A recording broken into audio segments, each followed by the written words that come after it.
We're kind of the bridge between the ideas that Stig and the designers come up with and different 3D departments. We help visualize it on paper, painting it up, drawing it up in 2D, and then they take that and actually make the assets for the game. You have to come up with cool design with limited time. The design also has to make sense to the art director, game director, the lead artist.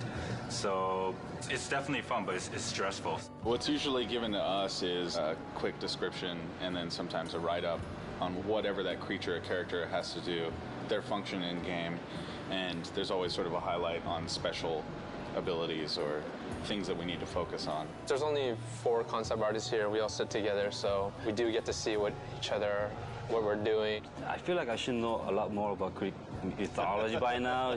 I should have my PhD degree or something. Yeah. But still, a lot of times, I just sort of make up a lot of things, and it's still a lot of fun. Right now, as you could see on my monitor, working on Pandora's Cage. This is a final concept design that was proved and it's good to go. But to get to this point, there was a lot of sketches, a lot of color variation, a lot of input that I had to get through. We've tried maybe girls hanging together, or we tried maybe girls holding the fire torch, or we even tried the guys holding a cube, or we even tried the guys holding the torch. So after all this variation, the one got picked, which was this 2 characters, Icarus. Because I mainly focus on environment, I took a lot of pictures of myself. Actually, it was my wife took it for me last night. It's kind of embarrassing to show, but I'm wearing my boxers and just shirt.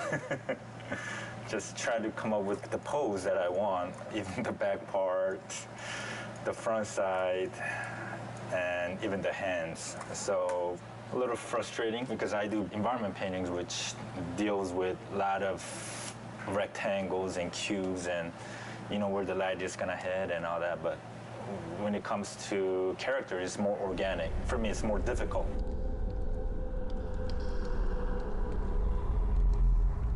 Is Palace for the Gods. These are the basic thumbnails I showed to director. Then from here, we start to bring in all these location elements where each portion of the buildings are representing different levels. It's not just figuring out the entire look of the place. I also have to figure out how each sections are connected. The actual elevation of the location and how it's connected has to be pretty accurate. Every time I do a second pass on the concept, it raises so many questions again. Feedback means change, and after that it raises different questions, and another meeting, and feedback again, and changes. So it started with a very ambitious and very inspired task, and then slowly became a big headache. But the funny thing is, you never get to see this scale in an actual game, because actual gameplay only takes place in this top section here.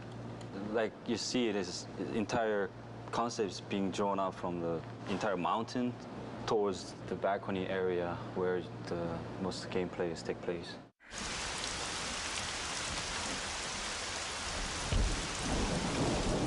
One of my most favorite tasks was to create Aphrodite, the goddess of love. My chore, as it were, was to create the most beautiful woman that ever existed in Greek mythology.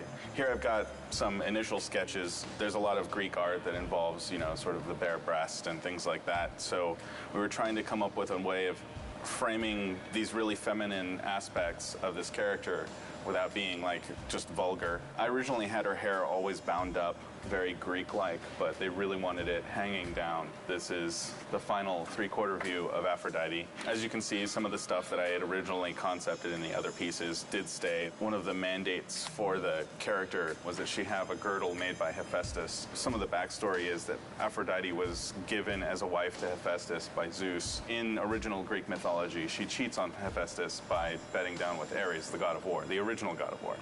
He punishes her by catching her in a trap with Ares and sort of parades the two of them in front of the other gods to shame them. And she was ashamed. She's a naughty girl.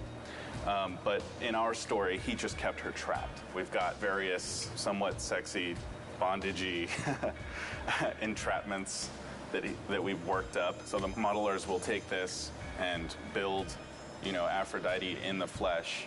And I must say, I'm really looking forward to see what they do with it. Do you know how long it's been since a real man has come into my chambers?